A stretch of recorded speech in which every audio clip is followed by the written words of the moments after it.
Hey guys, Robbie Ventura again. Hopefully you're all in the midst of your training for Gran Fondo Brevard. I just want to do a quick video on fueling for this event.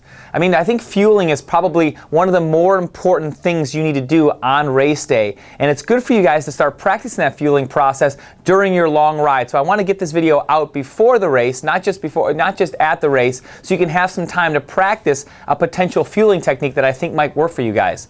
Now there's plenty of support out there on course, and I encourage you to use some of those fueling stops on the course.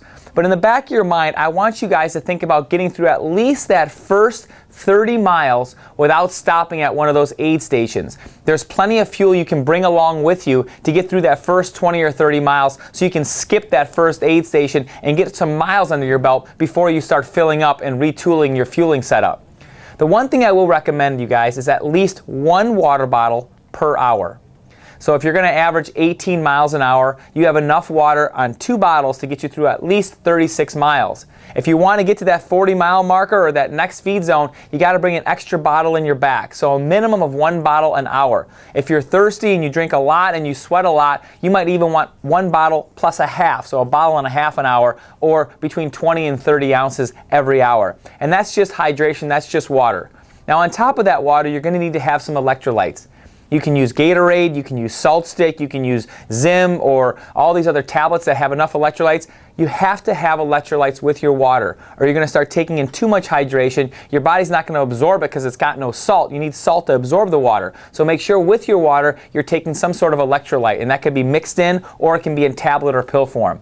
So that takes care of your hydration and your electrolytes throughout the event. And just think about that as you go. If you're going to do 5 hours, you're going to need a minimum of 5 bottles. If you drink a lot like I do, I'm going to have at least 6 or 7 bottles for a 5-hour century.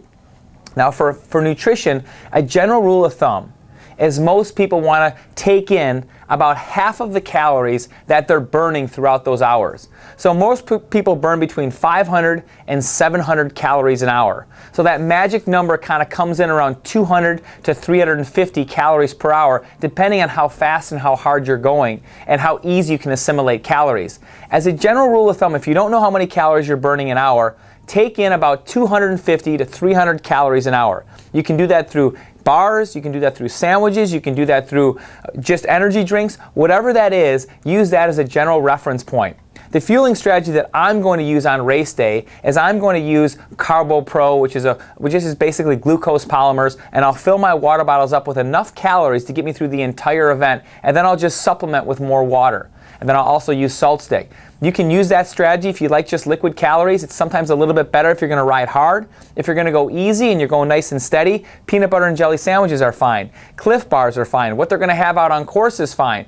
All you have to make sure is that you're getting enough calories throughout the event, and use that 250 to 300 calories an hour as a reference point. And don't forget a bottle to a bottle and a half of hydration, and of course the electrolytes to go with it, and you have yourselves a great fueling strategy. The key I want to say is you have to have a strategy going in. Have a race plan or a ride plan heading into the event. When you're going to stop, how many calories you're going to take per hour, how you're going to get those calories in, and follow that race plan on race day.